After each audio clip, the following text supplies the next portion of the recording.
Hi friends. जैसा कि आपको पता है इस साल इकोनॉमिक सर्वे आउट नहीं हुआ है एंड आप लोगों में एक कंफ्यूजन है कि एक फाइल तो रिलीज हुआ है तो वो क्या है। देखो उसका नाम दिया गया है the Indian economy a review. Right. क्या नाम दिया गया है? The Indian economy a review. लेकिन इसमें जनवरी 2024 भी लिखा गया है।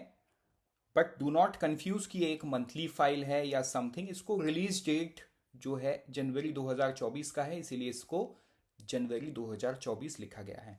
So friends, this is very important video for the upcoming examinations like RBI grade B, SEBI grade A, NABARD grade A and UPSC. Right. So this is first of one of its kind document. शुरू करते हैं, video देखेंगे इस सारे इस lecture पे कि इस पे क्या क्या बातें की गई हैं। सो फ्रेंड्स,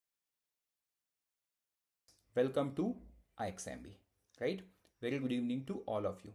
सो अब हम शुरू करते हैं और देखते हैं कि एग्जैक्टली कैसे और कहाँ से ये रिलीज हुआ है। सो ये सवाल आपके दिमाग में बिल्कुल है कि हु रिलीज इट, इस डॉक्यूमेंट को किसने रिलीज किया है। तो देखो ये जो डॉक्यूमेंट है मिनिस्ट्री ऑफ फाइनेंस ने रिलीज किया है। ये देखो ट्विटर का मैंने स्क्रीनशॉट रखा है so that there is no confusion. लेकिन आपको पता है मिनिस्ट्री ऑफ फाइनेंस में टोटल 5 डिपार्टमेंट हैं। तो सवाल बनाने वाले आपको मिनिस्ट्री भी पूछ सकते हैं या डिपार्टमेंट भी पूछ सकते हैं। So for examination you will have to read both. अब अगर मैं डिपार्टमेंट की बात करूं कि मिनिस्ट्री ऑफ फाइनेंस के कौन से डिपार्टमेंट में रिलीज किया है, लेकिन उससे पहले मैं आपको एक चीज याद दिला दूं कि कुछ दिन पहले, राइट, कुछ दिन पहले फाइनेंस मिनिस्ट्री में एक नया डिपार्टमेंट ऐड हुआ है, वो है पब्लिक एंटरप्राइज का। राइट। पब्लिक एंटरप्राइज का एक नया डिपार्टमेंट ऐड हुआ है। तो ये कौन से डिपार्टमेंट से रिलीज हुआ है? ये department of economic affairs, right, उस डिपार्टमेंट से रिलीज हुआ है। लेकिन इसमें इस डॉक्यूमेंट को तैयार करने वाले प्रीफेस में जो सिग्नेचर है वो चीफ इकोनॉमिक एडवाइजर का है। तो जाहिर सी बात है पूरे स्टूडेंट कम्युनिटी में ये डाउट जरूर होगा कि एक डॉक्यूमेंट जो मिनिस्ट्री ऑफ फाइनेंस से निकलता है, जिसमें साइंड अथॉरिटी जो निकाला है डॉक्यूमेंट को, वो चीफ इकोनॉमिक एडवाइजर का है और वो ठीक एक दिन पहले निकलता है इकोनॉमिक सर्वे के यूजुअल डेट के। जाहिर सी बात है आपको कंफ्यूज करना या कंफ्यूज आपको लगना एकदम जायज़ है। सो फ्रेंड्स, आपको कंफ्यूज नहीं होना है। This is not the economic survey. लेकिन आप मेरी बात क्यों मानोगे? राइट। सो देखो ये कंफ्यूजन किसी में भी ना रहे, इसीलिए चीफ इकोनॉमिक एडवाइजर ने ये चीज खुद ही लिख दिया है। ये बहुत अच्छा काम हो गया है। तो चीफ इकोनॉमिक एडवाइजर ने क्या लिखा है ये देखो। We are please to present Indian economy a review which consist of 2 chapters. This is not the Economic Survey of India prepared by Department of Economic Affairs that will come before the full budget after the general elections.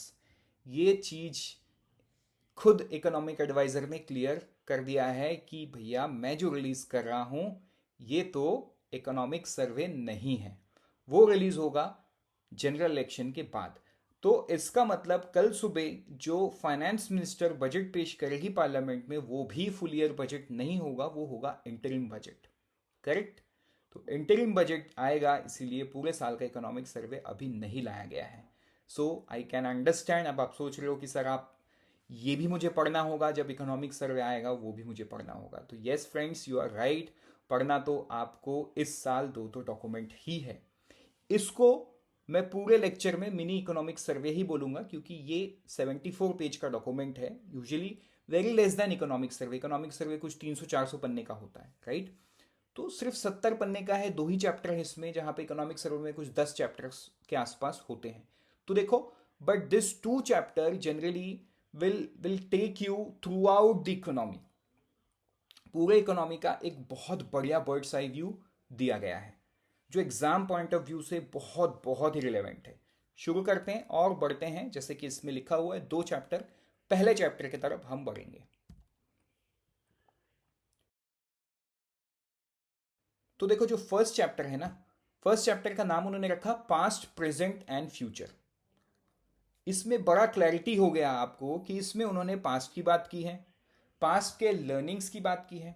उसके बाद past के learnings के बाद जो present है वो किस तरीके से पास्ट के लर्निंग को इम्प्लीमेंट किया है और प्रेजेंट में क्या चल रहा है और फ्यूचर में हम क्या उम्मीद कर सकते हैं, ये सारा बात चैप्टर 1 पे बहुत ही बढ़िया तरीके से लिखा गया है।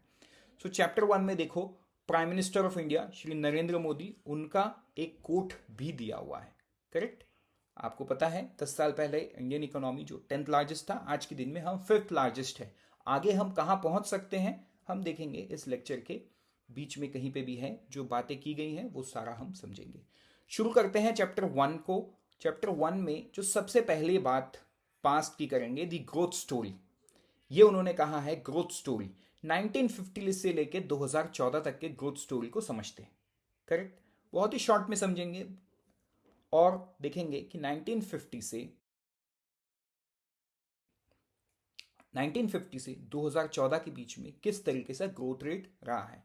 देखो 1947 में देश आजाद हुआ है, तो 1950 से 2014 के बीच में country has gone through multiple ups and downs.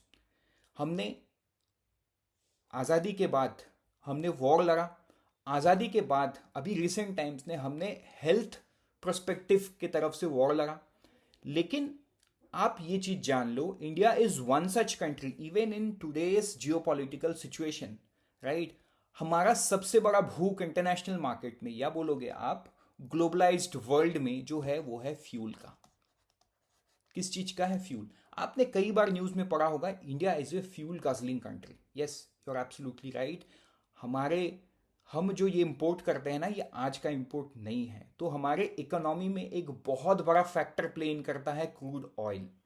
तो यही सारे बात किया गया है, लेकिन आपको एग्जाम पर्सपेक्टिव से ये समझना है कि जो 1700 की बात करते हैं, थोड़ा पीछे जाते हैं, 1700, राइट? जब ब्रिटिश शासन नया नया आया था, मतलब उसे 100 साल ही हुआ था आए हुए, उस समय में पूरे दुनिया में हमारा जो कंट्रीब्यूशन था वो था 3.8%, sorry I am very sorry, वो था 22.6%।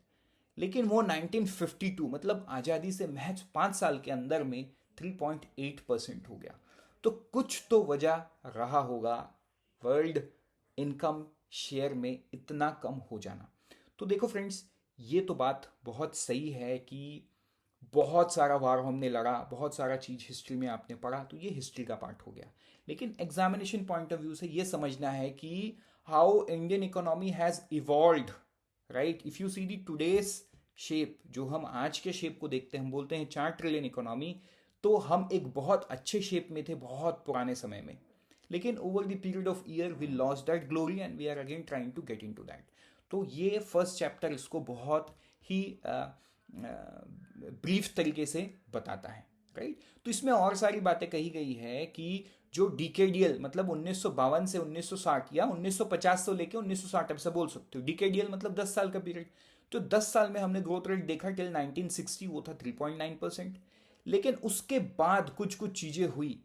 1960 के बाद इंडिया एंड चाइना का लड़ाई हुआ, 65 में इंडिया पाकिस्तान का लड़ाई हुआ। तो देखो जब भी वॉर होता है, the big impact that a war keeps as a residue is growth rate. Growth rate को बहुत बुरी तरीके से इम्पैक्ट करता है। एंड देखो when we talk about growth rate, growth is connected to multiple factors ना। लोगों की नौकरियां जाती है, चीज़ें महंगी हो जाती हैं, ये सारा कंट्रीब्यूट करता है ग्रोथ को। करेक्ट? सो अब ये कैसे करना है, तो हो सकता है आपको वो कनेक्शन समझ में नहीं आ रहा है, तो आपको कमेंट में ये लिखना होगा so that I am able to help you out, right? So आप कमेंट पे लिखो, मैं बेशक आपको ये हेल्प करूंगा। तो देखो फिर ये सारा बात किया गया है 1960 तक आते आते, राइट? हमारा जो डिकेडियल ग्रोथ रेट है वो थोड़ा सा बढ़ के 4.1 हो गया।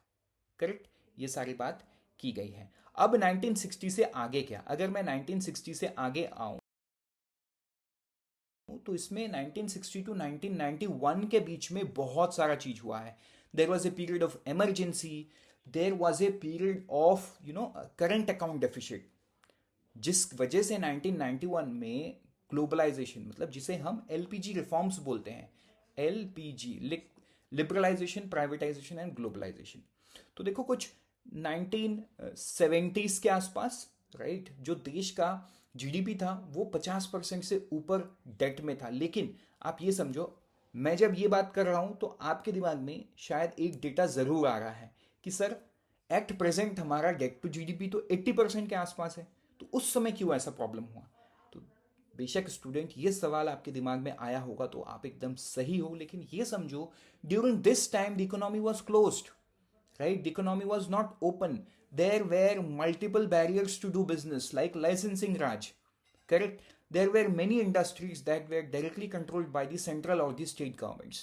तो ये सारा वजह था जिस वजह से जो ग्रोथ या आप बोल सकते हो प्राइवेट पार्टिसिपेशन वो उस तरीके से नहीं आता था. Everything was controlled by the government. तो उस सिचुएशन में जब डेट इतना हाई होता है उनको सर्विस करने में बहुत टफ होता है, एंड देश उस टफनेस को जरूर देखा है. तो देखो डेट टू जीडीपी तो उस समय था, वो तो ठीक है, लेकिन सबसे बड़ा दिक्कत क्या बन गया? सबसे बड़ा दिक्कत जो देश के सामने बना है वो है इराक और कुवैत का वॉर. आपने शायद मूवी देखा होगा अक्षय कुमार का एयरलिफ्ट, राइट? तो एयरलिफ्ट मूवी में जो स्टोरी दिखाया जाता है वो story Iraq and Kuwait war का है, लेकिन उस मूवी से हमारा कोई लेना देना नहीं है, मैंने बस समझाने के लिए आपको बोला. तो देखो ड्यूरिंग इराक कुवैत वॉर हुआ क्या था. अब मैंने शुरू में एक स्टेटमेंट दिया था कि India is at present and was in the past A fuel guzzling country. हमें क्रूड ऑयल का बहुत भूख है. तो इसका मतलब जब मिडिल ईस्ट में लड़ाई हुआ था तो उस सिचुएशन में जहां पे हमारा करंट अकाउंट डेफिसिट अच्छे सिचुएशंस में नहीं थे, हमारा फॉरेक्स रिजर्व बहुत अच्छी शेप में नहीं था, हमारा डेट टू जीडीपी बहुत बुरे हालत में था, उस समय क्रूड ऑयल का प्राइस इंटरनेशनल मार्केट में बहुत बढ़ जाता है एंड हमें तो इंपोर्ट करना ही पड़ेगा. हमने इंपोर्ट किया, लेकिन उसका सीधा असर किस पे हुआ? फॉरेन एक्सचेंज रिजर्व पे हुआ, जो हम सर्विस मतलब जो आने वाले दिन पे हम शायद पे ही ना कर पाए. तो उस सिचुएशन तक हम पहुंच गए. सो it was a time to take some tough call, and that tough call was taken by none other than Dr. Manmohan Singh during 1991, है ना? तब प्राइम मिनिस्टर थे PV Narasimha Rao. LPG reforms हुआ, देश की इकोनॉमी को खोल दिया गया. तो आप उस टाइम पे देखो during that time also in 80s also you know our growth rate was improving 5.7%. मतलब हमारा जो प्रोस्पेक्ट है वो शुरू से था. It is not that due to LPG things have improved. There is no doubt कि एलपीजी की वजह से लीप्स एंड बाउंड्स ग्रो किए हम, लेकिन उससे पहले भी हमारा ग्रोथ रेट 5.7 तक पहुंच गया था. ठीक है, 1990 के आसपास अगर मैं बात करूं तो एवरेज ग्रोथ रेट कितना था? 5.8%, जो और सुधार हुआ.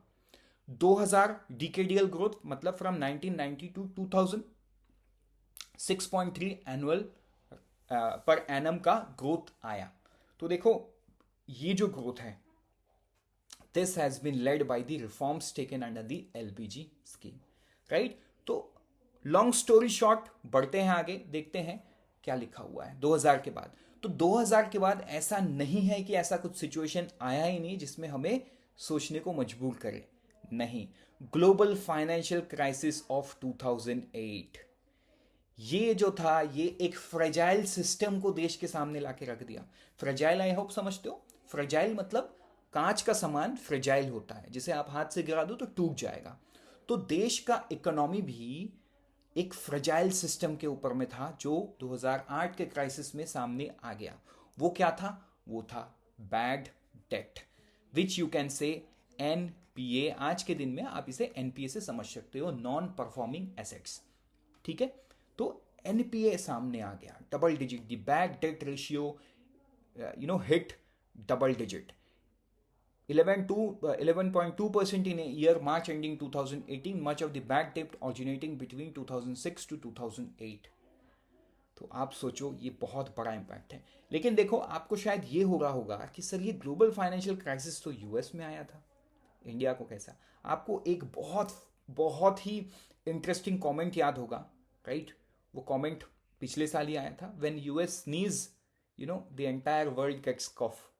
तो बात तो ये है यूएस इकोनॉमी इतना, क्योंकि देखो इंटरनेशनल मार्केट में डॉलर चलता है, सिंपल बात है. तो अगर उस देश की करेंसी को सारा दुनिया यूज कर रहा है फॉर इंटरनेशनल ट्रेड, एंड वहां पे इतना बड़ा फाइनेंशियल क्राइसिस आएगा कि उनके बहुत बड़े बड़े बैंक्स फेल हो जाएंगे, उनके इकोनॉमी में जो हाउसिंग सेक्टर पे एक बूम आ रहा था, वो all of a sudden collapse कर जाएगा, तो जाहिर सी बात है पूरे दुनिया को उसका खामियाजा भुगतना पड़ेगा, एंड हमने भी भुगा।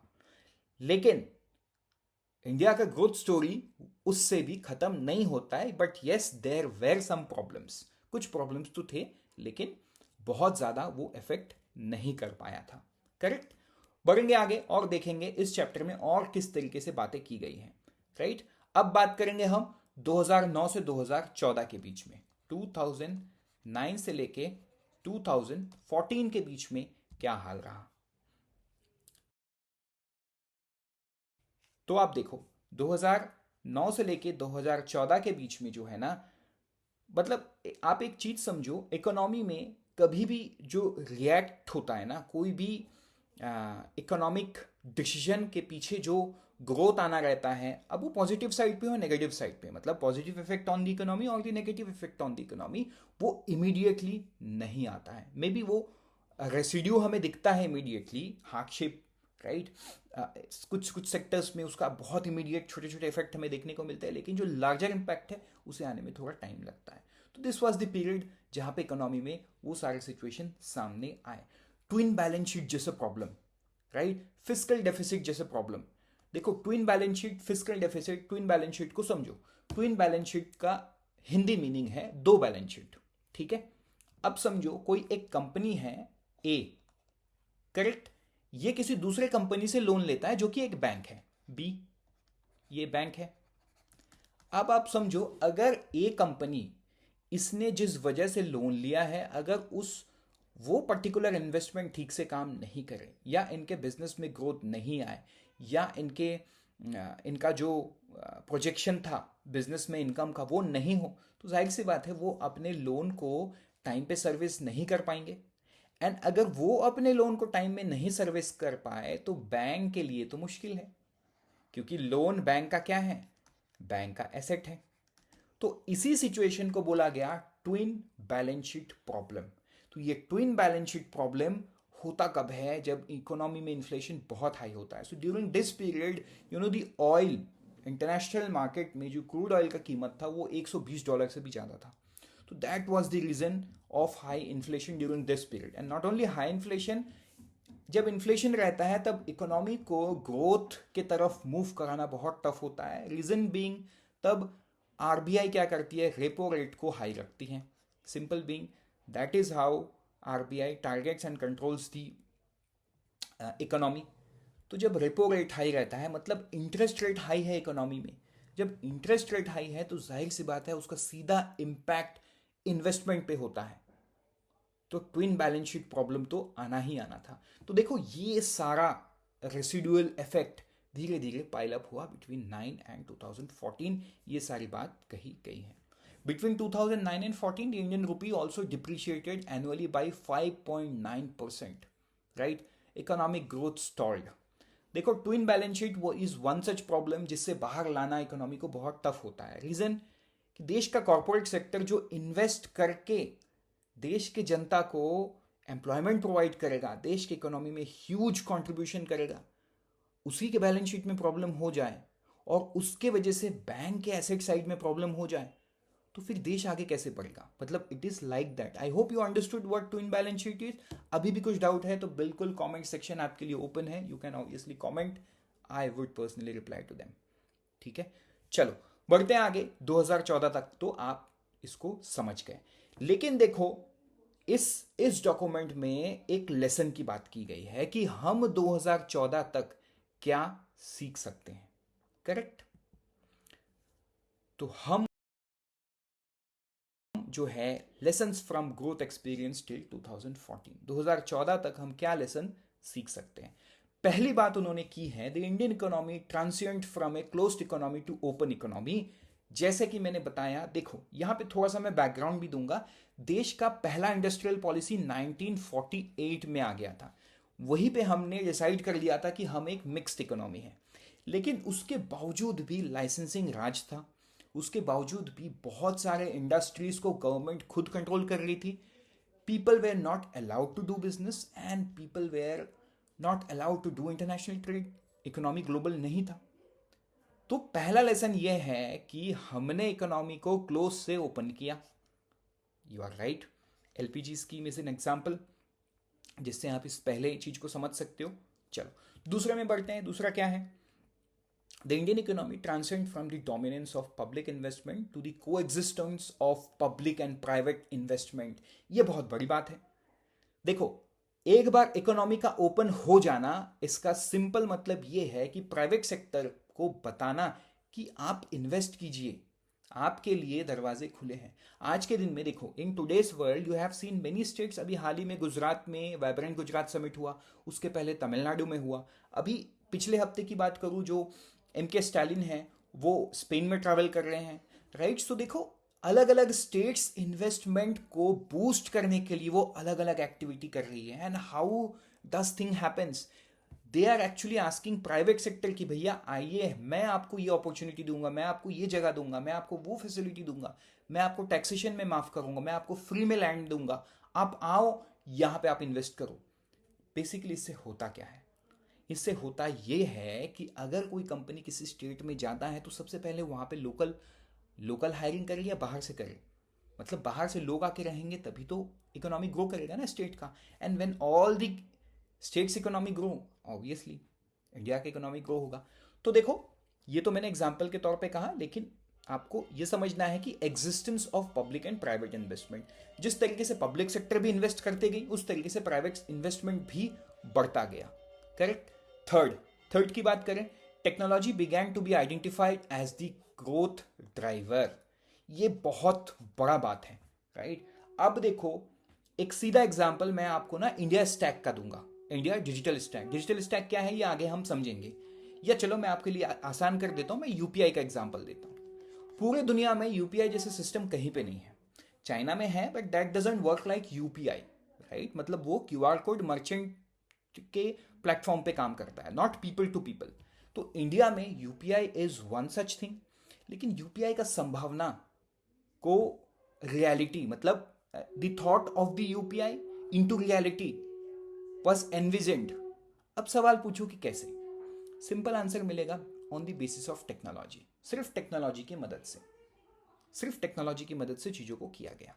तो ड्यूरिंग टिल 2014 ये लेसन हमें समझ में आया कि टेक्नोलॉजी एक की ड्राइवर है ग्रोथ का। तो first second third, I hope आपको क्लैरिटी हो गया। कुछ डाउट है तो बिल्कुल आप पूछ सकते हो। बढ़ेंगे आगे और देखेंगे decade of the transformative growth. अब ये decade of the transformative growth है क्या? करेक्ट। बढ़ेंगे आगे।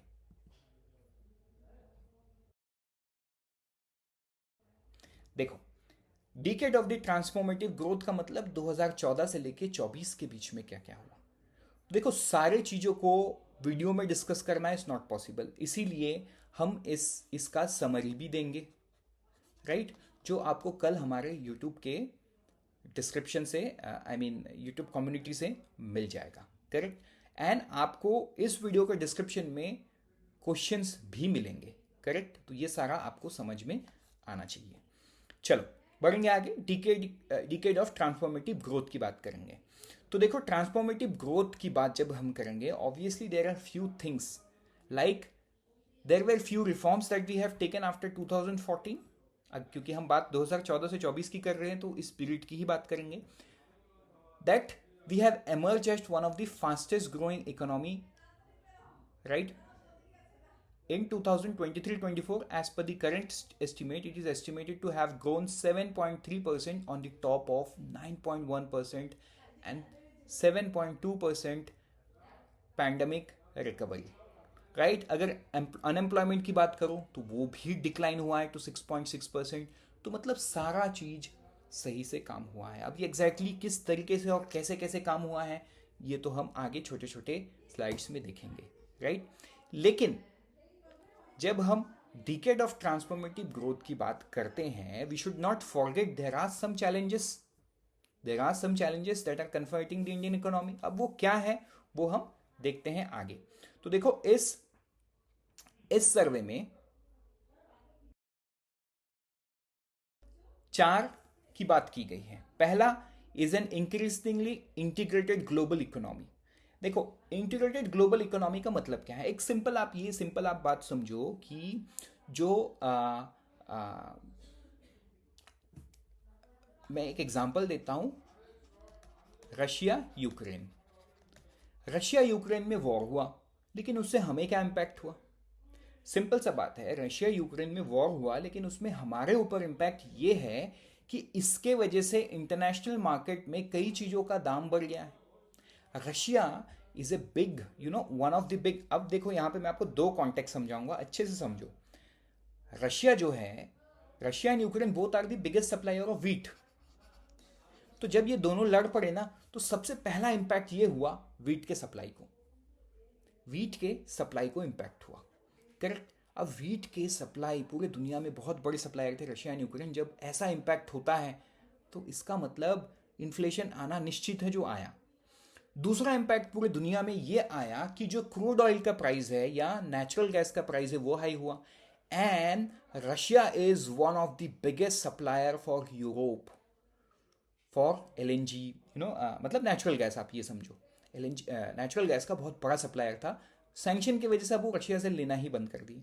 लेकिन इंडिया को बहुत ज़्यादा इम्पैक्ट इसलिए नहीं हुआ because India is friend to Russia and हमने उस टाइम पे डिस्काउंट पे ऑयल खरीदा। करेक्ट। लेकिन आपको ये स्टोरी से ज़्यादा इंपॉर्टेंट है ये पहले वाले लाइन को समझना, जिसमें ये कहा गया है कि this days economies are very much integrated. इतना ज़्यादा इंटीग्रेटेड है कि अगर किसी दूसरे देश में कुछ बड़ा इकोनॉमिक क्राइसिस आता है तो उसका इम्पैक्ट हमें भी आएगा। एंड स्पेशली उस कंडीशन पे आएगा जब वो इम्पैक्ट ऐसे किसी देश में आ रहा है जहां से हम कुछ चीज इंपोर्ट करते हैं, then it becomes very difficult, right. And आप ये समझो, this statement is not only for India but for the entire world. पूरे दुनिया के लिए वैलिड है ये, क्योंकि जियोपॉलिटिकल इशू या ग्लोबल इकोनॉमी में किसी भी पर्टिकुलर रीजन में क्राइसिस आना मतलब वो कहीं ना कहीं इशू तो करेगा। अभी सिंपल देखो, अभी आप न्यूज़ में पढ़ रहे हो रेड सी क्राइसिस। अब बताओ, रेड सी क्राइसिस, ना रेड सी हमारा है ना उस क्राइसिस में हमारा कोई इशू है, बट इम्पैक्ट उसका हमें भी है। क्यों उसका इम्पैक्ट हमें है? Because that is one of the trade route. उससे हमारा सामान इंडिया पहुंचता है फ्रॉम द एंटायर वर्ल्ड। अब रेड सी में क्राइसिस हुआ, वहां से शिप का मूवमेंट नहीं होगा, इसका मतलब there will be delayed delivery of both export and import. Export कर रहे हैं तो आगे वाले कंट्री की डिलीवरी में, इंपोर्ट कर रहे हैं तो हमारे खुद के डिलीवरी में। इसका मतलब when the economy will not be able to fulfill the demand, the price would go up। क्योंकि सप्लाई तो रेड सी क्राइसिस, मतलब रेड सी में शिप फंसा हुआ है, आप ऐसे समझो। मतलब see I am trying to put it in the form of story so that it becomes easy for you to understand. आप ये समझो कि रेड सी में हमारा शिप फंसा हुआ है, अब हमारे खाने पीने के सामान है उसमें, अब वो जब तक पहुंचेगा नहीं, आप इकोनॉमी में जब डिमांड रखोगे तो प्राइस ऊपर जाएगा ना। So that is the first challenges that the economy is going through, that it's very much integrated. दूसरा क्या बताया? The trade off between energy security, global growth versus energy transition is multifaceted issue. तो ये एक बहुत बड़ा challenge है। क्या? Trade off between energy security, energy growth. क्योंकि देखो, कहीं ना कहीं एनर्जी को, मतलब क्रूड ऑयल को, सिक्योरिटी के पर्पस में भी यूज किया जाता है। किस तरीके से? आप एक सिंपल एग्जांपल से मैं आपको समझाता हूँ। देखो, इसमें ज़्यादा डीप चले जाना मतलब वो थोड़ा सा इंटरनेशनल रिलेशन हो जाएगा, जो मतलब यूपीएससी को छोड़ देंगे तो कहीं पे नहीं है। करेक्ट। मतलब आपको आरबीआई से भी नाबार्ड में उस लेवल तक का रिक्वायर्ड नहीं है, सो I won't go that far. लेकिन एक सिंपल एग्जांपल से मैं आपको ये समझाना चाह रहा हूँ कि लेट्स से जब रशिया यूक्रेन का वॉर हुआ, यूएस ने इंडिया को सैंक्शन से बचाया।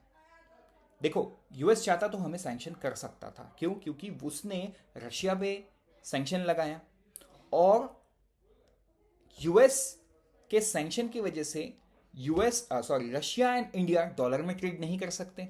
तो हमने, मतलब इंडिया एंड रशिया ने ये निकाला कि हम आईएनआर में ट्रेड ऑफ करेंगे। रशिया इस बात को मान गया।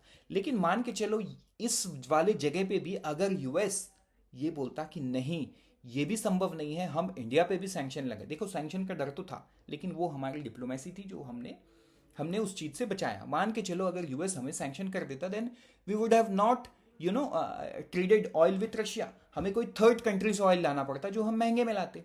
इन सिंपल बात, वो हमें और नेगेटिवली इंपैक्ट करता। देखो इंपैक्ट तो किया रशिया यूक्रेन का वॉर, लेकिन और बहुत बड़ी तरीके से कर सकता था जिससे हम बच गए। So there is always a trade off, मतलब आप इस वर्ड को समझो, there is always a trade off between energy security economic growth versus energy transition. Security in the sense, चलो इसका भी मैं आपको एग्जाम्पल दे दूं, है ना। रिसेंट एग्जाम्पल देखो मॉलडीव से, या चलो मैं आपको थोड़ा सा पुराना एग्जाम्पल देता हूं क्योंकि कई बार आप रिसेंट न्यूज नहीं जानते हो। थोड़ा सा पुराना एग्जाम्पल दूंगा तो मैं श्रीलंका का दूंगा। आपको ध्यान होगा कि कुछ दिन पहले श्रीलंका में चाइना से एक सर्वेलियंस शिप डॉक था।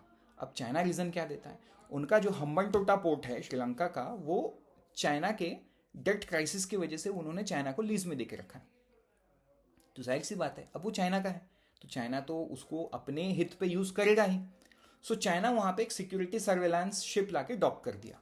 अब उन्होंने पूरा दुनिया को रीजन क्या देना है कि वो हमारा पोर्ट है, हम सर्विस के लिए गए, हम उसके लिए गए, उसके लिए, मतलब there can be X Y Z reasons, right.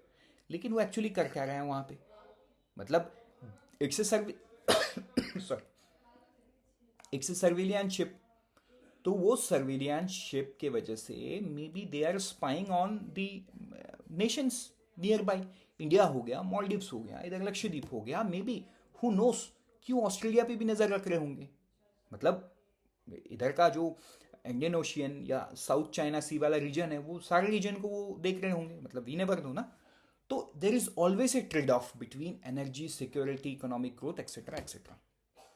ठीक, चलो फिर थर्ड देखते हैं। The advent of the artificial intelligence poses a big challenge to the government around the world due to the question it poses to employment, particularly in service sector. ये बहुत बड़ी बात की गई है, बहुत बड़ी बात। यहाँ पे एग्जांपल तो देखो, मैं चैट जीपीटी का दूंगा, चैट जीटीपी का दूंगा। मतलब मैं आपको टू बी वेरी फ्रैंक मैं आपको बताऊं, ये जो डॉक्यूमेंट है ना, इस डॉक्यूमेंट को भी चैट जीपीटी मतलब चैट जीपीटी का यूज किया गया है, क्योंकि चैट जीपीटी कुछ चीजें बड़ा कॉमन आपको रिप्लाई करता है, in conclusion to this, in response to this. तो आप जब ये इसका डॉक्यूमेंट रियल देखोगे ना, उसमें कई जगह पे इन कंक्लूजन लिखा हुआ है, and there is no harm in it.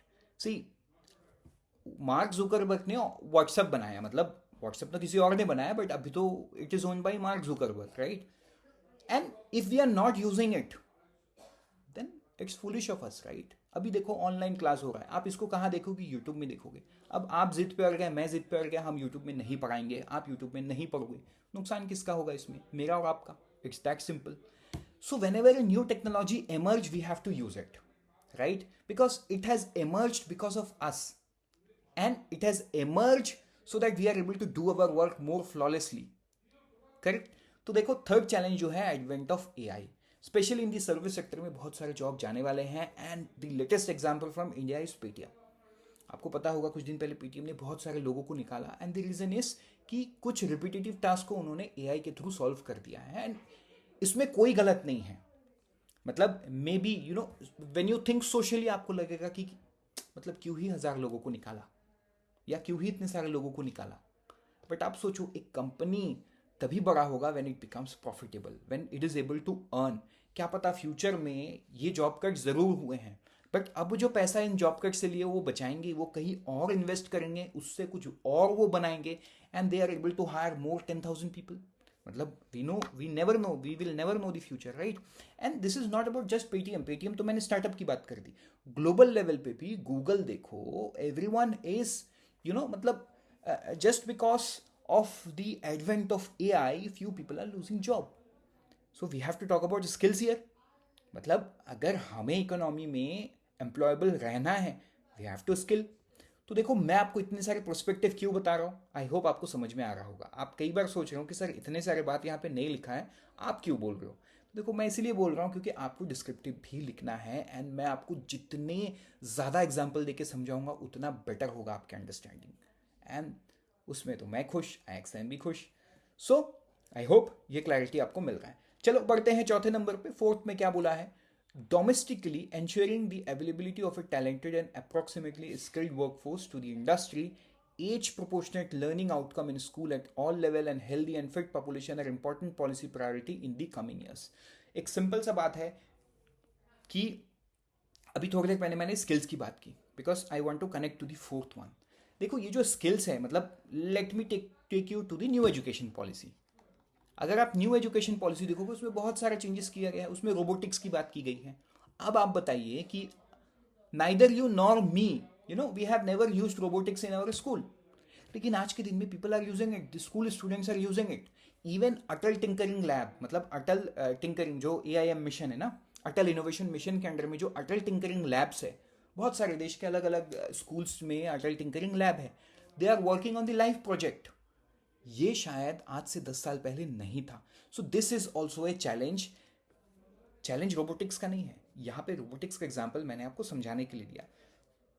Challenge ये है कि किस तरीके से जो एज ग्रुप के हिसाब से रिक्वायर्ड लर्निंग है वो हम इकोनॉमी तक पहुंचा सके. मतलब देश स्कूल्स तक पहुंचा सके, कॉलेजेस तक पहुंचा सके, so that when people learn this things they are able to contribute more in the economy and they have that required skills. सीधा सिंपल बात. ठीक है. दूसरा ये है टू कीप देम हेल्दी. अभी देखो कोविड-19 पूरे दुनिया में हेल्थ केयर सिस्टम कितना फ्रेजाइल है ये दिखा दिया. मतलब let me not talk about world, exactly let me talk about India. India में कितना फ्रेजाइल था ये दिखा दिया. Still we were able to fight few odds and we were able to do better management. अब हमेशा से देखो ये चीज तो रहेगा कि ये हमने बुरा किया, वो और अच्छा कर सकते थे. करेक्ट. तो उस पर हम डिस्कस नहीं करेंगे, बट आई होप ये फोर्थ पॉइंट भी आपको क्लियर हो गया. ये समझना बहुत इंपॉर्टेंट है क्योंकि देखो कई बार आपको डिस्क्रिप्टिव में, कई बार आपको इंटरव्यू में ये सारी चीज़ों को समझना ज़रूरी है कि व्हाट आर द थ्रेट और what are the challenges that Indian economy faces और will face in the near future. तुम इस डॉक्यूमेंट के कोड को दे के ये सारा चीज़ बहुत बेहतर तरीके से बोल सकते हो. तो मैंने एग्जैक्टली 12 मिनट बताया, मतलब 12 मिनट लगाया इस पर्टिकुलर स्लाइड में. I hope I am able to make things clear here. कुछ भी डाउट रहेगा तो अगेन आई विल से कि कमेंट सेक्शन पे आप कमेंट करो. बढ़ते हैं आगे. ओके. सो आगे बढ़े और हमारा चैप्टर 1 खत्म होता है. Right. The end for the chapter 1. लेकिन आपको खुश होने की जरूरत नहीं है, आप मत जाओ. अभी तो चैप्टर 2 बाकी है. करेक्ट. अभी चैप्टर 2 बाकी है. शुरू करते हैं चैप्टर 2. उसका नाम क्या है? What made the Indian economy resilient. Bharat अर्थव्यवस्था को इतना मजबूत कैसे बनाया, किसने बनाया, कैसे बन गया? ये सारे सवाल का जवाब ढूंढेंगे आगे के कुछ स्लाइड्स में. जो पहला है वो है रेसिलेंट वर्ड को समझो.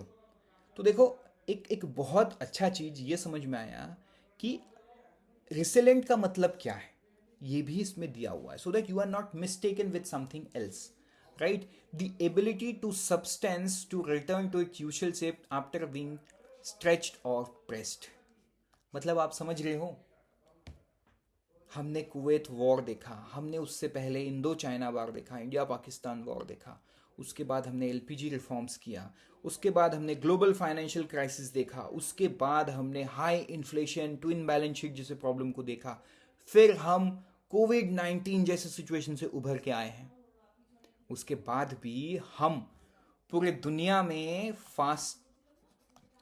फास्टेस्ट ग्रोइंग इकोनॉमी है. तो इसका मतलब कुछ तो बात है हमारे इकोनॉमी में. अब ये बात क्या है? ये बात क्या है? वही है इस चैप्टर 2 का पूरा बेस कि what made the Indian economy resilient. Right. तो देखो बात तो यहां पे कर लिए हैं, अब बढ़ेंगे आगे और देखेंगे कि और क्या क्या हुआ है. चलो, बहुत इंपॉर्टेंट स्लाइड पे चल रहा हूं मैं. चलो देखो, before I make you understand what this is, मैं आपको GDP कैलकुलेशन का ना एक एक्सपेंडिचर मेथड है, I hope you knew it. Expenditure method वो क्या है? C+I+G+X-M.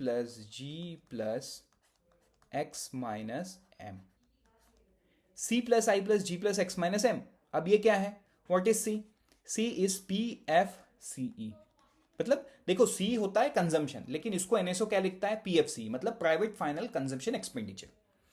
अब आप यहां पे एक चीज को समझो, जो private final consumption expenditure in the GDP है वो किस तरीके से ईयर ऑन ईयर ग्रो किया है। अब आप एक चीज को समझो, इससे इकोनॉमी को क्या बेनिफिट मिला है। एक सिंपल सवाल का जवाब है ना मैं आपको देना चाहता हूं। फॉर एग्जाम्पल, अगर मैं खुद से पूछूं, मतलब आप देखो आप स्टूडेंट हो तो शायद आप इस तरीके से चीज़ों को नहीं समझ सकते, इसलिए मैं आपके एग्जाम्पल पे नहीं जा रहा हूं, मैं खुद के एग्जाम्पल पे ले रहा हूं। अगर मैं खुद से पूछूं कि तुषार तू एक साल पहले कितना स्पेंड करता था, तो कहीं ना कहीं आई वुड से कि एक साल पहले मैं जो स्पेंड करता था वो आज मैं उससे मैं थोड़ा ज़्यादा स्पेंड करता हूँ। क्यों? क्योंकि देखो इकोनॉमी में मेरी इनकम बढ़ गई है over the last 1 year, correct, over the last 1 year. तो इसका मतलब क्या है, इकोनॉमी में एक इंडिविजुअल की इनकम कब बढ़ती है, एक इंडिविजुअल की इनकम तब बढ़ती है जब वो जहां पे काम कर रहा होता है वो इंडस्ट्री ग्रो कर रही है। एंड ओवरऑल जब हम सारे इंडस्ट्री को प्लस प्लस प्लस प्लस करेंगे तो सारे इंडस्ट्री ग्रो कर रहे हैं। तो अगर प्राइवेट फाइनल कंजप्शन एक्सपेंडिचर की बात करें इन द जीडीपी, मतलब this is a very macro economic data.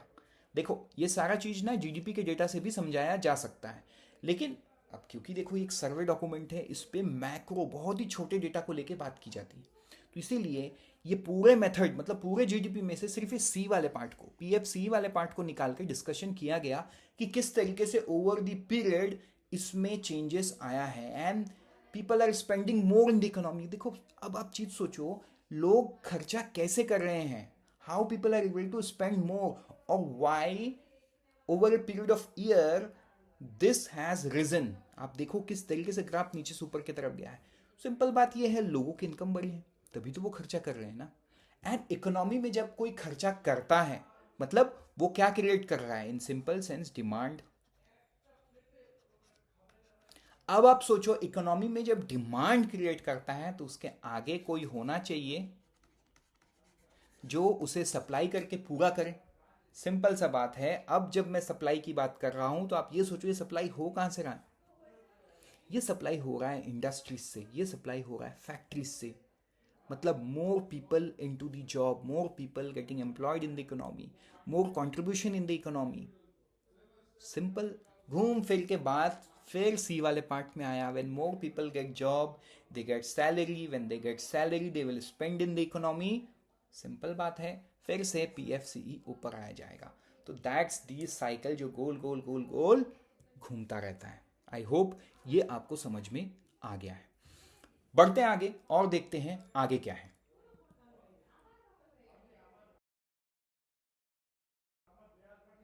आगे ये है डोमेस्टिक इकोनॉमी में। डोमेस्टिक इकोनॉमी में per capita real gross national income, per capita income. Per capita income क्या है, मतलब पूरे देश का इकोनॉमी डिवाइडेड बाय पॉपुलेशन, ये हो जाएगा per capita income. Per capita income in real gross मतलब रियल टर्म्स में क्या है, ये भी ओवर द पीरियड ये बड़ा है। देखो आपके दिमाग में ये डाउट ना शायद आ रहा होगा, मुझे लास्ट वाले स्लाइड में क्लियर करना था कि सर ये डेटा मुझे याद करना है। The answer is no. आपको समझ में आ रहा है कि नहीं ये आप पूछो। आपको समझ में आ रहा है then it is completely fine, no need to remember. आपको याद करने की क्या है, जरूरत नहीं है। I hope things are getting clear now, correct. चलो बढ़ेंगे आगे। देखो यहां पे बहुत बड़ा डिस्कशन नहीं है कि रियल ग्रॉस नेशनल इनकम में बढ़ना। सिंपल बात है, जब हम देखेंगे पीएफसी में बढ़ रहा है तो जाहिर सी बात है per capita real gross income को बढ़ना ही बढ़ना है, तभी तो लोग पीएफसी में स्पेंड कर रहे हैं, करेक्ट। सो बढ़ते हैं आगे।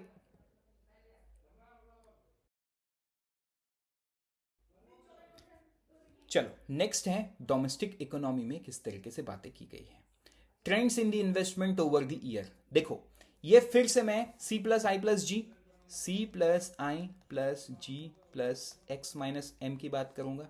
ये जो आई वाला पार्ट है दिस इज इन्वेस्टमेंट, ये है इन्वेस्टमेंट इकोनॉमी में। तो what is the investment rate in the economy.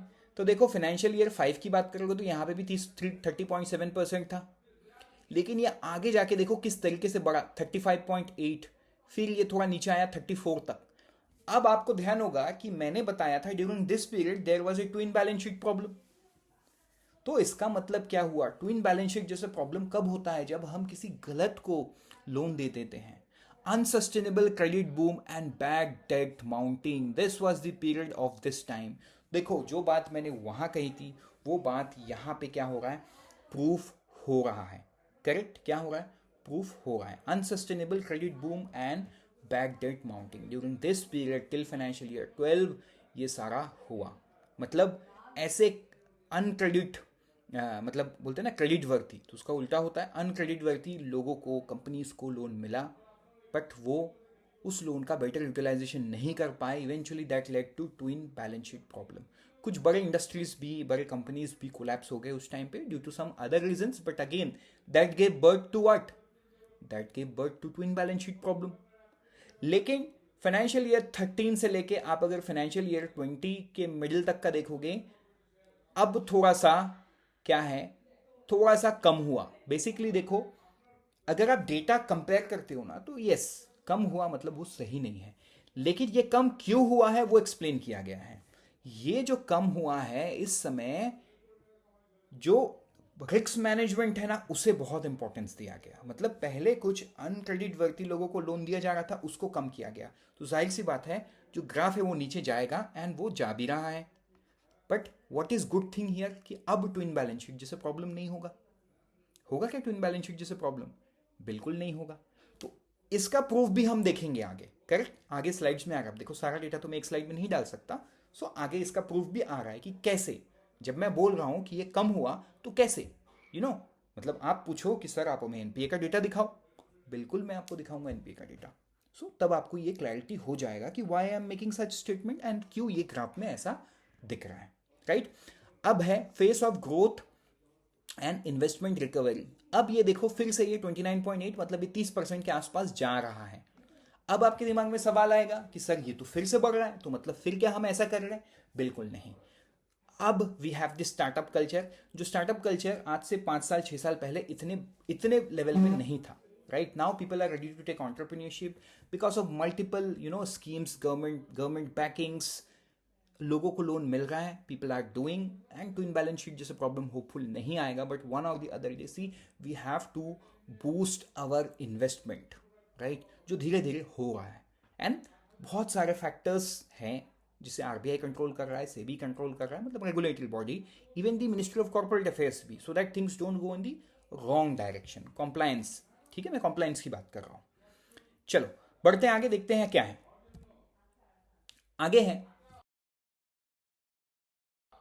आगे है capital expenditure by public sector enterprises. ठीक है, सेंटर प्लस सीपीएसईस, मतलब सारे लोग मिलके, यूनियन गवर्नमेंट भी प्लस जो सेंट्रल पब्लिक सेक्टर एंटरप्राइज है. सीपीएसईस का फुल फॉर्म क्या है, central public sector enterprise. Right, अगर आप देखोगे तो फाइनेंशियल ईयर 15 से देखो क्या हाल है, मतलब किस तरीके से कैपेक्स किया जा रहा है, कैपिटल इन्वेस्टमेंट किया जा रहा है. एंड देखो कैपिटल इन्वेस्टमेंट का एक बहुत बड़ा फायदा ये है कि ये अपना रंग तुरंत नहीं दिखाता है. मतलब इट इज नॉट लाइक कि आपने आज इन्वेस्ट कर दिया तो कल आप उसके यूज कर पाओ. It takes time. Capital investment को रिजल्ट देने में टाइम लगता है. एक सिंपल एग्जांपल दूं, बुलेट ट्रेन का प्रोजेक्ट आज से 3-4 साल पहले शुरू हुआ. क्या आप बुलेट ट्रेन पे आज के दिन पे चढ़ सकते हो, नहीं. See it's a capital investment, but क्या आप उसे यूज कर सकते हो, नो. तो उसे रियलाइज होने में कुछ तो टाइम लगेगा. उसका जो आउटपुट है रियलाइज होने के बाद ही हमें मिलेगा.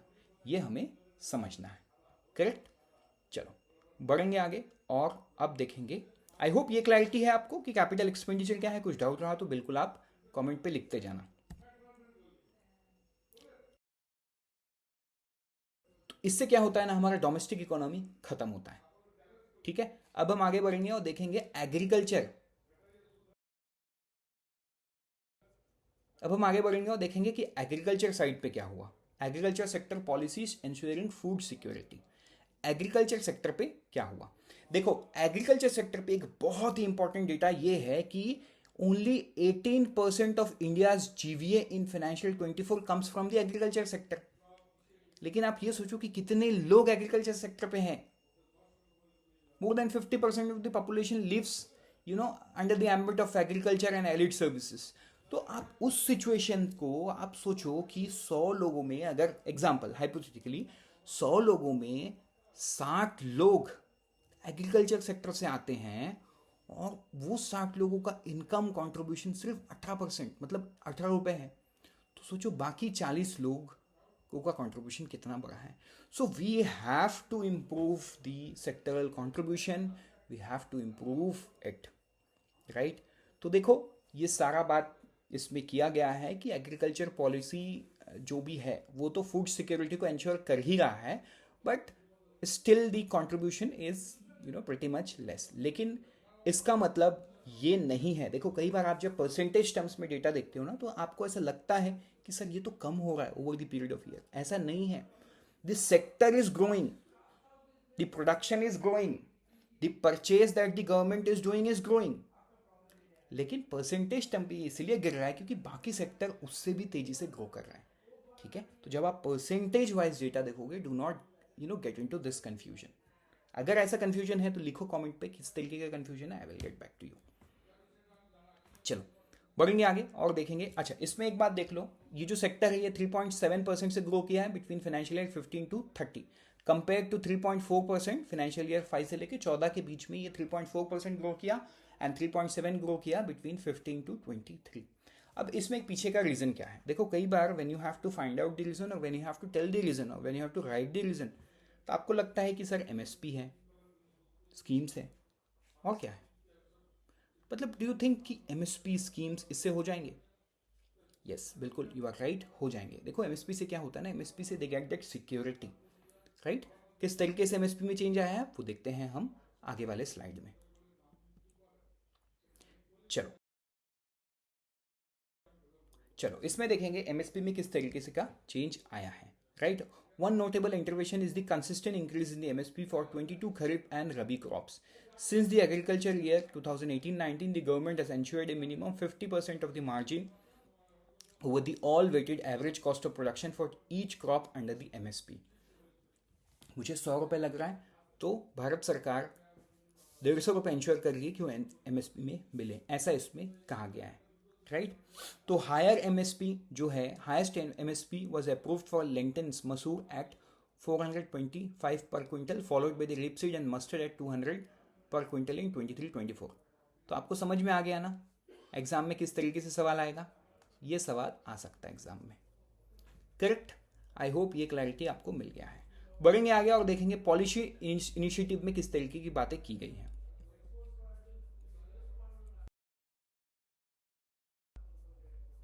देखो पॉलिसी इनिशिएटिव में बातें ये की गई हैं कि जो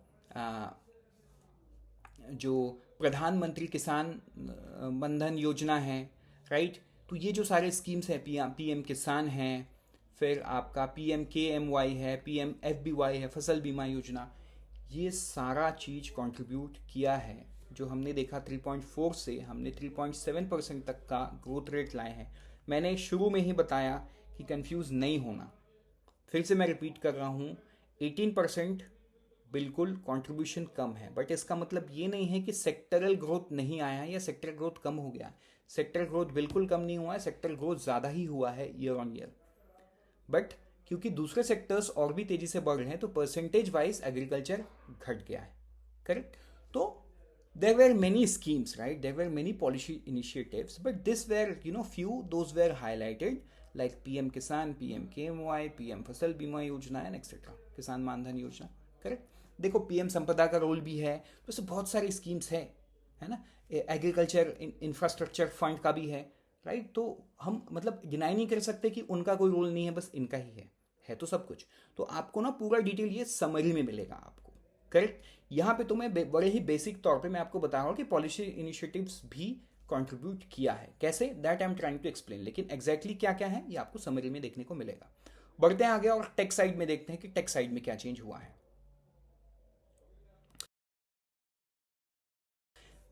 देखो टेक साइड में इसमें बात किया गया है ई नाम, नेशनल एग्रीकल्चर मार्केट की बात की गई है, ठीक है। ई नाम, फिर APMC की बात की गई है, एग्रीकल्चर प्रोड्यूस मार्केटिंग कंपनी।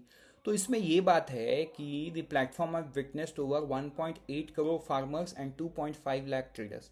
तो इसका मतलब क्या है? इसका मतलब सीधा सिंपल ये है कि people are using this tech so that their income, their production get boost, correct. तो आई होप ये सारा आपको समझ में आ गया होगा। ठीक, चलो बढ़ेंगे आगे। अब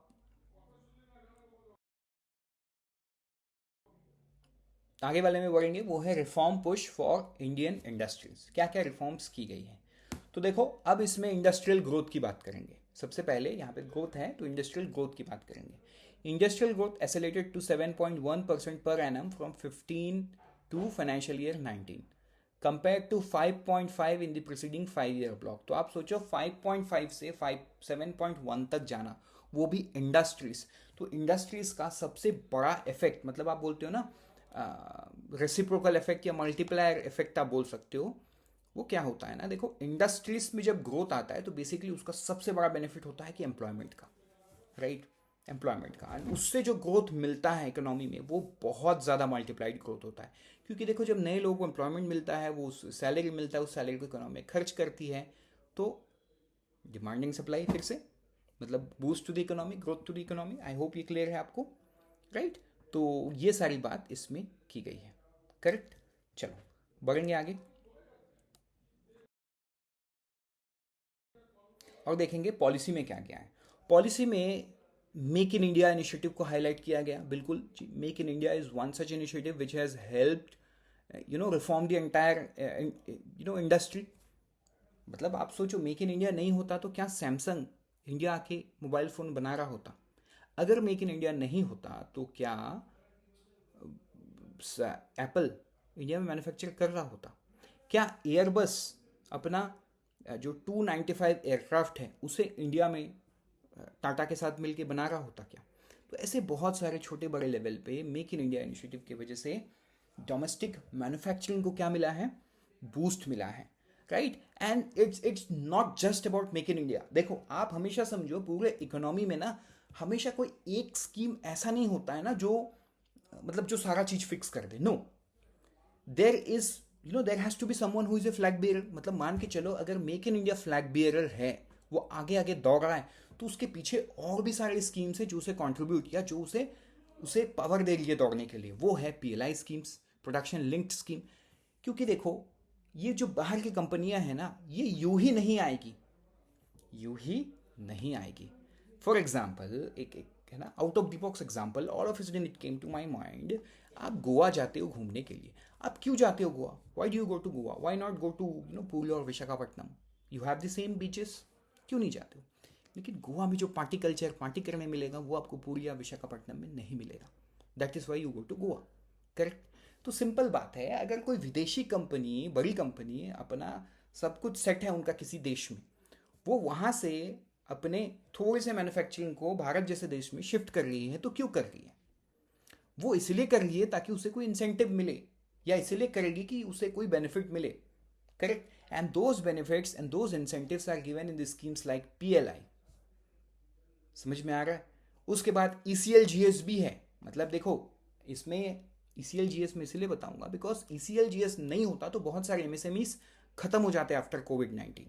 उन्हें बचाया गया through ECL GS. And ECL GS 1.0, 2.0 है ना, 3.0 एंड 4.0, अलग अलग सेक्टर्स को अलग अलग टाइम पे लाया गया। Whenever the government realise कि इस पर्टिकुलर सेक्टर में जैसे एविएशन में प्रॉब्लम आया तो एविएशन को इंक्लूड किया गया एंड सो ऑन, राइट। तो इस तरीके से पूरी इंडस्ट्री को है ना इस लेवल पे पहुंचाया गया। It's not just make in India, it not just PLI, it not just you know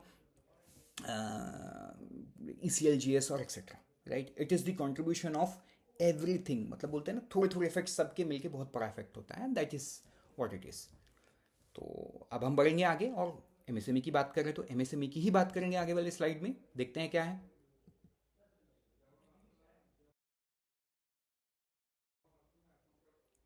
चलो इसमें एमएसएमई की बात करते हैं। देखो इसमें भी है ना उद्यमी असिस्ट प्लेटफॉर्म को लॉन्च किया गया, जिससे एमएसएमईज को हेल्प मिला, उन्हें एक रजिस्ट्रेशन नंबर मिला जिसके थ्रू वो बहुत सारा चीज़ कर पाए हैं। उन्हें लोन मिलना, उनके लिए आरबीआई ने ट्रेड्स प्लेटफॉर्म बनाया। मतलब सी ऑल मल्टीफोल्ड इफेक्ट्स आपको सोचना होगा, करेक्ट। तो बाकी देखो ये सारा पढ़ना है, बाकी तो एमएसएमई का जो है मैंने लास्ट वाले स्लाइड में आपको समझाया।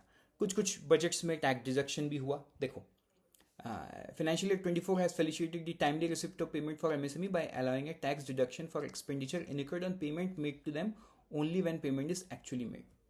करेक्ट, उनका इससे क्या टैक्स सेव हुआ. The biggest challenges with the MSME is working capital, right.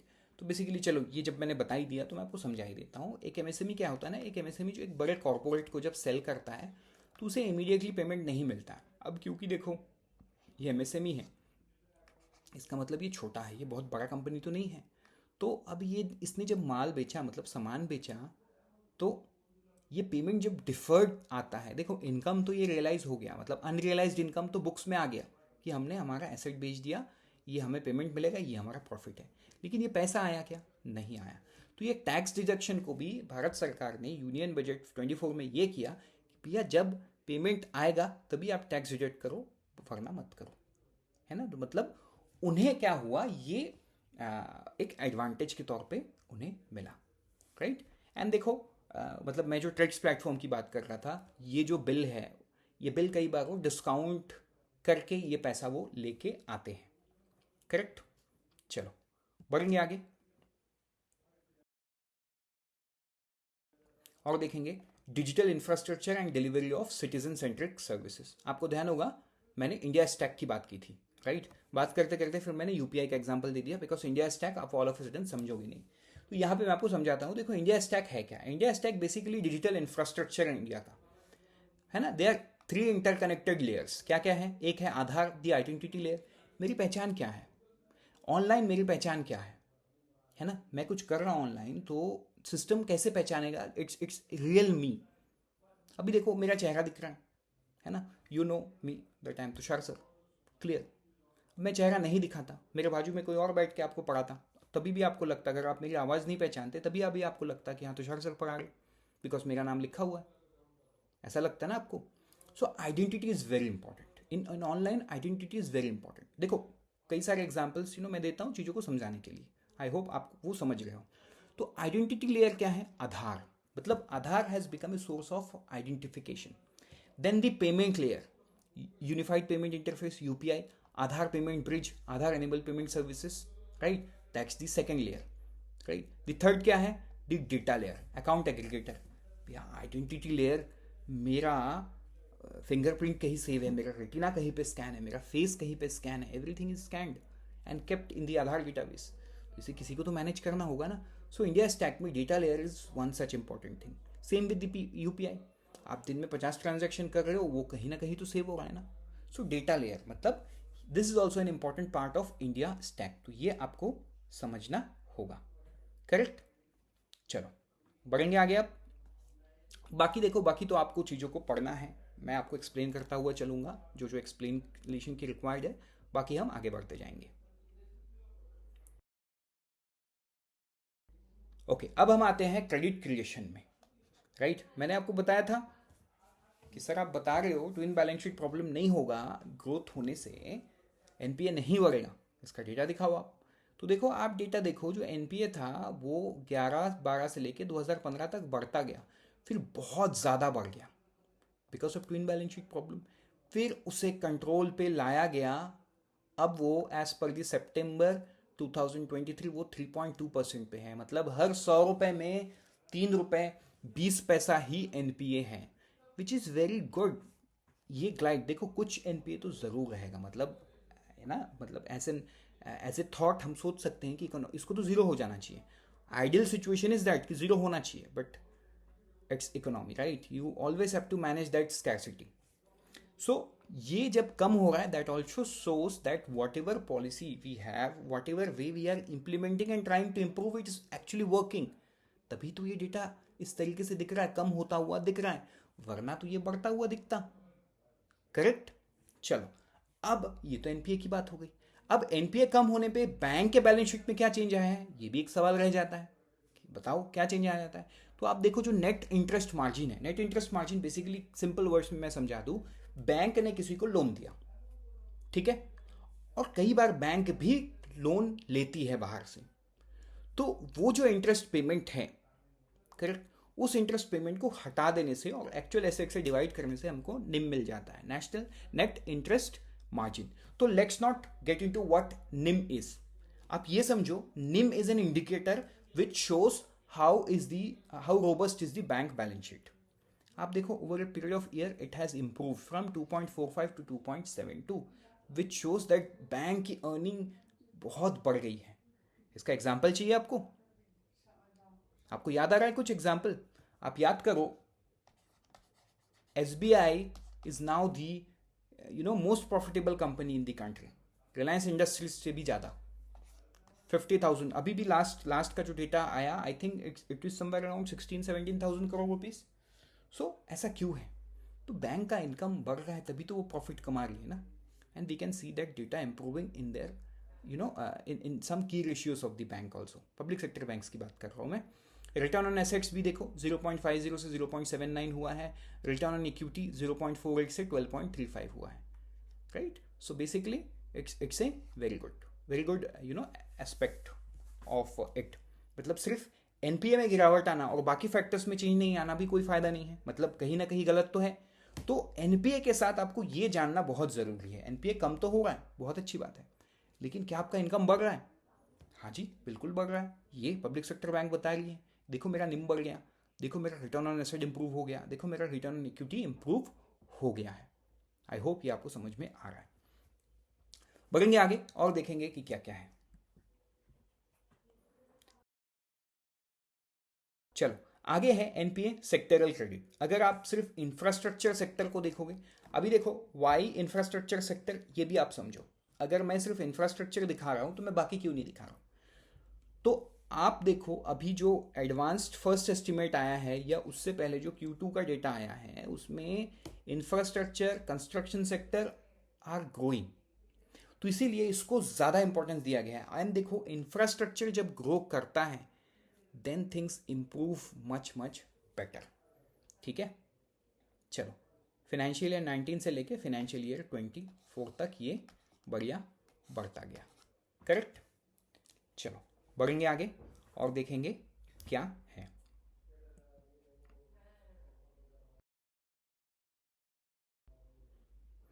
अब देखेंगे हम पूरा फाइनेंशियल सेक्टर. राइट. देखो फाइनेंशियल सेक्टर की बात करो, मतलब आप सिंपल बात है, यहां पे हम इक्विटी मार्केट या इंडेक्स की बात करते हैं. ठीक है. अगर आप बीएसई सेंसेक्स या निफ्टी 50 की बात करो, they have delivered a CAGR of 13.5% in the period of January 14 to December 2023. 13.5% का return in the index, which shows a very robust financial system. Right.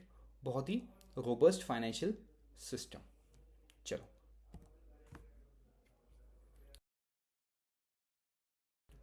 बढ़ेंगे आगे और देखेंगे मैक्रो इकोनॉमिक स्टेबिलिटी, इन्फ्लेशन क्या बोलता है. इसके आगे हम फूड इन्फ्लेशन को भी देखेंगे बिकॉज वो हमें बहुत ज़्यादा हर्ट करता है. राइट.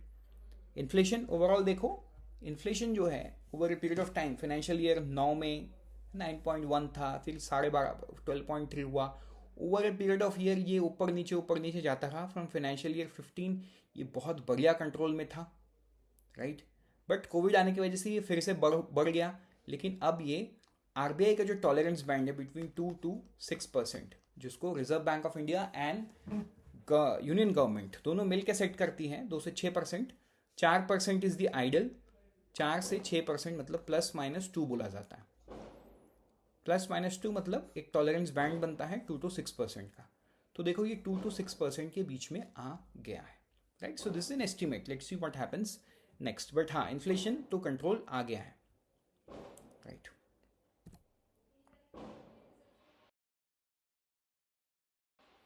ओके बढ़ेंगे आगे और देखेंगे कि इसमें क्या है. फूड इन्फ्लेशन की बात करते हैं. तो देखो फूड इन्फ्लेशन भी इंडिया में बहुत कम है कंपेयर टू अदर कंट्रीज.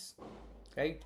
बहुत ही ज़्यादा कम है. तो ये एक कंपैरिजन डेटा है जस्ट टू अंडरस्टैंड कि किस तरीके से पिछले साल से इस साल का फूड इन्फ्लेशन दिख रहा है. ओके. अब हम बात करते हैं new welfare approach and its impact.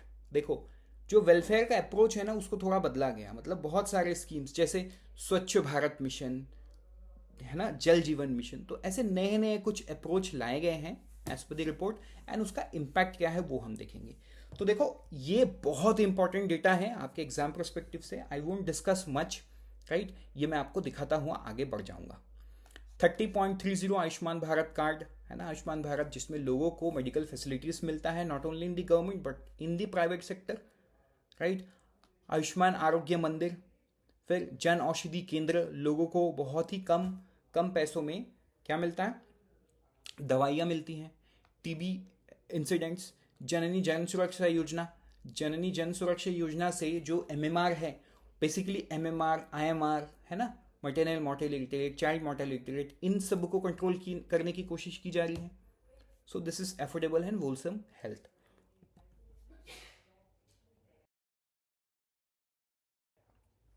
बात करेंगे आगे रिवैम्प एजुकेशन की। रिवैम्प एजुकेशन में तो देखो new education policy is one thing that is coming up, right. उसके बाद निपुण भारत। निपुण Bharat is very important.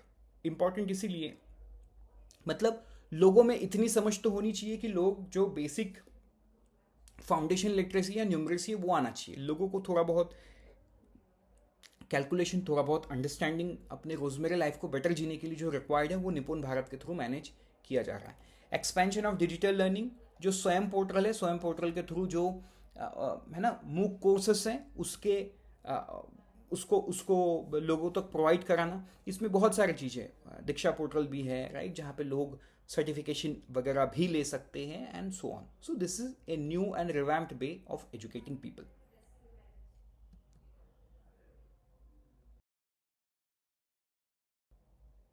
Okay, next is large scale skilling. Large scale skilling में क्या है, पीएम कौशल विकास योजना में मैंने क्या बताया था कि इकोनॉमी में स्किल्स की बहुत रिक्वायर्ड है। एंड देखो यहाँ पे मैं एक चीज और लेके आऊंगा, वो है demographic dividend. India demographic dividend को एंजॉय कर रहा है। The average age of an Indian is somewhere around 27-28 के बीच में है, राइट। अगर आप यही चीज जापान या यूएस का ले लोगे तो 10-10 साल ज़्यादा है उनका। So we are enjoying demographic dividend and इस डेमोग्राफिक डिविडेंड को हम 2060 तक, 55-60 तक एंजॉय करेंगे।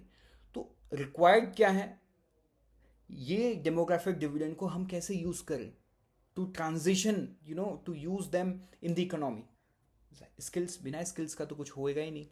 और एआई के आने की वजह से अब स्किल्स तो और भी ज़्यादा रिक्वायर्ड है, क्योंकि बेसिक चीज़ें तो आज के दिन में एआई करके दे रहा है, करेक्ट। सो पीएम कौशल विकास योजना के through skill India digital platform, entrepreneurship training, PM Vishwakarma skill जो पिछले साल लॉन्च हुआ जिसमें 18 ट्रेड्स है ना, क्राफ्टमैन ट्रेनिंग, इसके थ्रू लोगों को स्किल्स दिया जा रहा है so that they are able to learn the required skills and move forward. ठीक है, चलो नेक्स्ट इज एंटरप्रेन्योरशिप। इसमें देखो टीपीआईआईटी रिकॉग्नाइज स्टार्टअप जो है 1,14,902 पहुंच गया है। And there are emerging sector. अभी पिछले वीक पिछले वीक का ही न्यूज़ है, if I remember correctly, not पिछले वीक, मे बी 1-2 वीक पहले का न्यूज़ है, जहाँ पे जो अब स्टार्टअप मतलब जो रिकॉग्नाइज हो रहे हैं ना, वो टीयर 1 से नहीं आ रहे, they are coming from tier 2 and tier 3 cities. One of the emerging state is my state, that is Chhattisgarh. So इससे ये समझ में आता है कि ये जो स्टार्टअप कल्चर है ना, अब ये बड़े शहरों से छोटे शहरों में इस एक इफेक्ट फैला रहे हैं and this is really very good. जब हम बोलते हैं ना इकोनॉमी को 5 ट्रिलियन बनाना है, 5 ट्रिलियन से 20 ट्रिलियन बनाना है, मतलब डेवलप नेशन 30 ट्रिलियन तक हमें 2047 तक पहुंचना है या 25 ट्रिलियन तक, तो वो तो स्टार्टअप एंड नए नए इंडस्ट्रीज, न्यू एज बिजनेस से ही पहुंच पाएगा। जाहिर सी बात है पुराने जो इंडस्ट्रीज है वो भी they will also continue to grow. I am not saying कि वो ग्रो नहीं करेंगे तो भी हो जाएगा, नहीं, उनका ग्रो करना बिल्कुल इंपॉर्टेंट है, लेकिन और नए इंडस्ट्रीज और नए स्टार्टअप्स का इमर्ज होना भी रिक्वायर्ड है, वरना मुश्किल है जल्दी, राइट। तो देखो अगेन डेमोग्राफिक डिविडेंड, ठीक है। चलो 45.4 लाख करोड़ मुद्रा लोन, पीएम सामनिधि में 82.3 लाख लोन्स वे सैंक्शनड, राइट। डे एनआरएलएम जो नेशनल रूरल लाइवलीहुड मिशन है, दीनदयाल अंत्योदय योजना के अंडर में 9.5 crore women mobilised into 87.4 lakh self help group, stand up India schemes and so on, है ना। बढ़ेंगे आगे और देखेंगे बेसिक एम्यूनिटीज। 11 करोड़ टॉयलेट्स है ना अंडर द स्वच्छ भारत मिशन, ग्रामीण जल जीवन mission, PM Awas Yojana, PM Ujjwala योजना, जहां लोगों को एलपीजी कनेक्शन दिया गया। See this is a new welfare approach, right. मतलब how it is a new welfare approach. We have to move from the coal based energy. लकड़ी जला के खाना मतलब वो कोल बेस्ड एनर्जी हुआ ना, वो दैट इम्पैक्ट्स अवर फॉरेस्ट्री. तो हमें क्लीन एनर्जी में मूव करना है तो लोगों को यूज़ करना है. सो पीएम उज्ज्वला योजना, सौभाग्य योजना, इलेक्ट्रीफाइड है ना, हाउस होल्ड को इलेक्ट्रिफिकेशन दिया गया, कॉमन सर्विस सेंटर सेटअप किया गया सो दैट ये जो डिजिटल स्टैक है इसको और बेटर तरीके से डिलीवर किया जा सके. So basic community.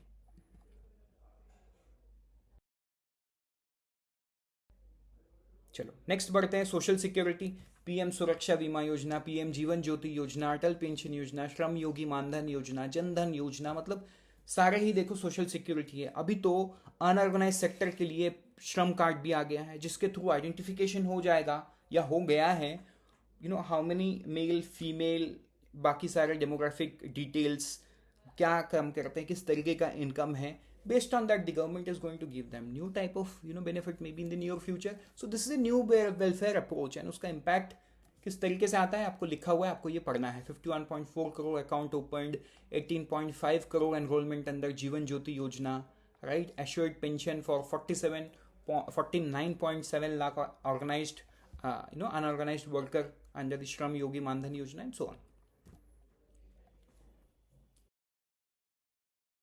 Next is external factor, very important, right. मैंने शुरू में बताया था एक्सटर्नल फैक्टर किस तरीके से बहुत बहुत चैलेंजेस रखता है सामने इकोनॉमी के, राइट. लेकिन देखो कुछ भी हो, बट इंडियन इकोनॉमी आज इस शेप में है जहाँ पे हमारे पास जो फॉरेक्स रिजर्व है वो बहुत कुशनिंग है, मतलब ऑल ऑफ ए सडन किसी भी इम्पैक्ट को झेलने लायक है, 600 बिलियन प्लस. ऊपर से जो करंट अकाउंट डेफिसिट है ये धीरे धीरे कमता हुआ दिख रहा है. देखो करंट डेफिसिट का जब ग्राफ देखोगे आप एक्सपोर्ट वर्सेस इंपोर्ट का, उस ग्राफ में जितना बड़ा गैप होगा उतना बड़ा वो सीएडी है, करेक्ट. उतना बड़ा क्या है, सीएडी है. अब वो गैप जितना कम होगा उतना बेटर होगा हमारा एक्सटर्नल फैक्टर्स. क्यों? क्योंकि हमें बहुत ज़्यादा फॉरेन एक्सचेंज रिजर्व नहीं देना होगा, करेक्ट.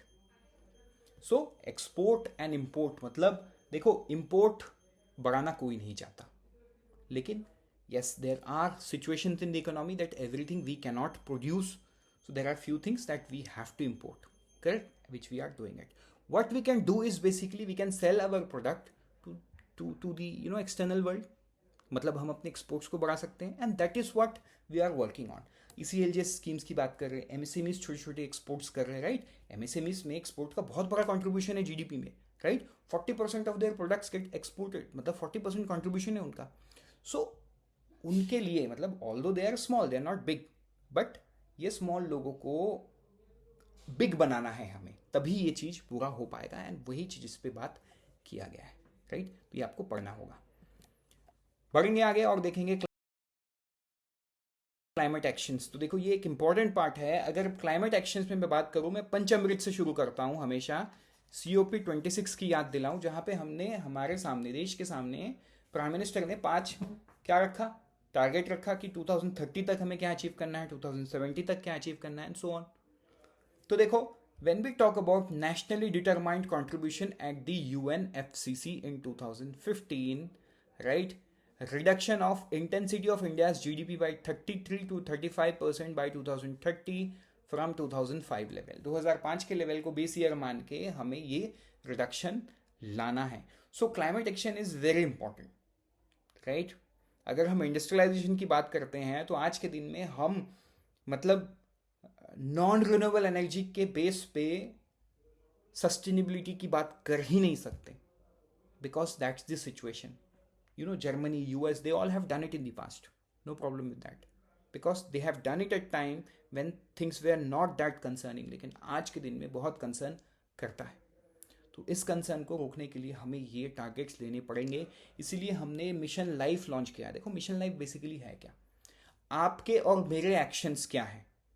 बिकॉज देखो आपका और मेरा actions also contributes to the national actions, है ना. मुझे पता है क्लीन एनर्जी क्या है. अगर मैं गैस में खाना बनाऊँ तो मैं क्लीन एनर्जी यूज़ कर रहा हूँ. वही चीज़ अगर मैं कोयले में मतलब लकड़ी जला के खाना बनाता हूँ, सी हियर माई एक्शन. पता है, देखो आप ये समझो कि मेरे अकेले के एक्शंस के वजह से देश का टारगेट मीट होना या नहीं होना वो बात की बात है. लेकिन how I am adopting my life style, if I am adopting a lifestyle that is good for the good for this nationally determined contributions, you know then things can move much faster. इसीलिए mission life को launch किया गया है, so that people adopt those changes in their lifestyle, daily lifestyle, so that things can be achieved in a much faster pace. ठीक है, simple बात है. मेरे पास लेट्स से इलेक्ट्रिक गाड़ी है, मेरे पास पेट्रोल गाड़ी, I will choose electric over petrol. तो कहीं ना कहीं क्या होगा, मतलब आई एम थोड़ा सा कम कार्बन एमिट कर रहा हूँ मैं मेरे लाइफस्टाइल चेंज की वजह से. हाँ, अब मुझे पता है आप क्या सोच रहे हो. आप ये सोच रहे हो कि सर आप अपने गाड़ी को जिस बिजली से चार्ज कर रहे हो, वो तो जो बिजली है coal fired thermal power plant से बिजली बन के आ रहा है. That is a fact. तो देखो ये एक ऐसा इफेक्ट है ना जिसे हमें मल्टीपल लेवल्स पे चेंज करना होगा. It can not be done in one day. That is a fact. You are right when you are thinking that. ठीक है, when we talk about electric vehicle, right, but हम ये भूल जा रहे हैं कि इसे चार्ज हम एक थर्मल पावर प्लांट से बना हुआ बिजली से कर रहे हैं. तो कहीं ना कहीं इट्स नॉट 100% ग्रीन. तो maybe in the near future things would change, right, but we have to do something, and that is what given in the climate actions that what we are doing. बढ़ेंगे आगे, आप देखेंगे women lead development. ये देखो बहुत important बात है, लेकिन ये बहुत लास्ट में लिखा हुआ है. सो लेक्चर के लास्ट में ही आया है कि जो नारी शक्ति वंदन अधिनियम आया था, राइट, एंड ये उसी साल आया जब इंडिया G20 प्रेसिडेंसी को होस्ट कर रहा था, राइट. और ये उसी टाइम पे एक नोबेल प्राइज इकोनॉमिक्स में जिन्हें मिला, प्रोफेसर कालिडा गॉल्डविन, ये उसी साल मिला. तो देखो जो वर्कफोर्स है ना, मतलब अगर हम ग्रोथ की बात करेंगे वो तभी आएगा when there is equal participation in the workforce, right. There is very less differentiator between what a male can do and what a female can do, right. तो ये एक इंपॉर्टेंट एस्पेक्ट है समझने का. तो इसी चीज़ के बारे में बात करते हैं. अगर मैं 1991 की बात करूं तो 1991 में the reservation of 1/3 seats to the women in the panchayat was constitutionalized, right. जो 46% आज के दिन में क्या है, in 3 decades later 46% elected representative panchayat में कौन है, वुमेन है. So yes, things are moving on the right direction. 46 मतलब बहुत ही जल्द हम शायद 50% के आसपास हो. आगे बढ़ते हैं, देखते हैं labour force participation rate, right. Okay, so I think है ना, यहाँ पे एक डेटा है जो ये बीच में आ गया है. I am very sorry for that, right. ये डेटा भी इंप्रूविंग है, मतलब when I give you the PDF this would be corrected, right. अभी वीडियो के बीच में देयर इज नो वे मैं इसे करेक्ट कर पाऊँ. ठीक है, तो देखो जो इंडिया का फीमेल लेबर मतलब फीमेल पार्टिसिपेशन रेट है ना, this has been increased substantially. अब ये बढ़ कैसे रहा है एंड इसे बढ़ाया कैसे जाए, ये भी एक बात है. तो देखो ये बढ़ इसलिए रहा है एंड इसे बढ़ाया कैसे जाएगा, ये होता है ग्रॉस एनरोलमेंट रेशियो. तो GER है, ये मल्टीफोल्ड्स टाइम्स बढ़ गया है, ग्रॉस एनरोलमेंट रेशियो. क्योंकि देखिए अगर एक फीमेल, अगर एक गर्ल चाइल्ड पढ़ेगी लिखेगी नहीं तो इकोनॉमी में काम करने के लायक बनेगी कैसे. तो the first thing that is required when we say women led development, when we say let us increase the share of women in the employment, हमें ये सोचना पड़ेगा कि क्या हमारी जो वुमेन हैं over a period of time they are eligible to work in the system. तो हम देखते हैं ऑब्वियसली यस, आज के दिन में there are many women, there are many girls who are working, but still if you go to the rural India you see many want to work but they don't have the required skills. वो 12th के बाद या school 5 के बाद वो कभी पढ़ाई ही नहीं की है. सो सबसे पहले हमें जो फिक्स करना होगा वो है ग्रॉस एनरोलमेंट रेशियो. मतलब हमें हमारी इकोनॉमी की लड़कियों को, हमारे देश के बच्चियों को स्कूल भेजना पड़ेगा to get that required skills. Only then things can be done. I hope ये समझ में आ गया आपको. ओके, ये यहाँ पे था. चलो बढ़ेंगे आगे और देखेंगे क्या है. इससे हमारा चैप्टर 2 भी क्या होता है, खत्म होता है, राइट. चैप्टर 2 क्या होता है, खत्म हो जाता है. लेकिन अब बच जाता है एक छोटा सा चीज, वो है आउटलुक. कि आउटलुक क्या है, आगे क्या. देखो आगे ये है कि 10 साल पहले हम इंडिया के 10th लार्जेस्ट इकोनॉमी थे। अब हम देश के क्या हैं? देश के 5th लार्जेस्ट इकोनॉमी है। राइट, क्या है? 5th लार्जेस्ट इकोनॉमी है। In the next 3 years India is expected to become 3rd largest economy. ऐसा इंडिया भी, हम भी बोल रहे हैं, IMF भी बोल रहा है, और दुनिया में जो सारे रिपोर्ट्स रिलीज हो रहे हैं ना वो भी बोल रहे हैं। राइट, और 2047 तक हमें क्या बनना है? एक डेवलप नेशन बनना है। तो ये है आउटलुक। अब ये कैसे बनना है? तो देखो ये सारा चीज़ हमने कहीं ना कहीं थोड़े थोड़े पॉइंट्स में डिस्कस किया है। तो this is all from this particular document. आपको मैं फिर से बता दूं कि इस डॉक्यूमेंट के क्वेश्चंस है ना, आपको PDF के फॉर्म में नीचे मिलेगा। ये वाला PPT PDF के फॉर्म में डिस्क्रिप्शन में मिलेगा। नेक्स्ट इज इसका समरी आपको कल मिलेगा, और कल हम मिलते हैं live on this particular channel with the union budget. Right, so friends, thank you and all the best. आपको ये पर्टिकुलर वीडियो कैसा लगा? Please do mention it in the comment section. Right, बहुत इंपॉर्टेंट वीडियो था। ऐसा similar video में हम फिर मिलेंगे जब देश फिर से क्या लॉन्च कर देगा? इकोनॉमिक सर्वे लॉन्च कर देगा। फिर से हम मिलेंगे। Thank you and all the best.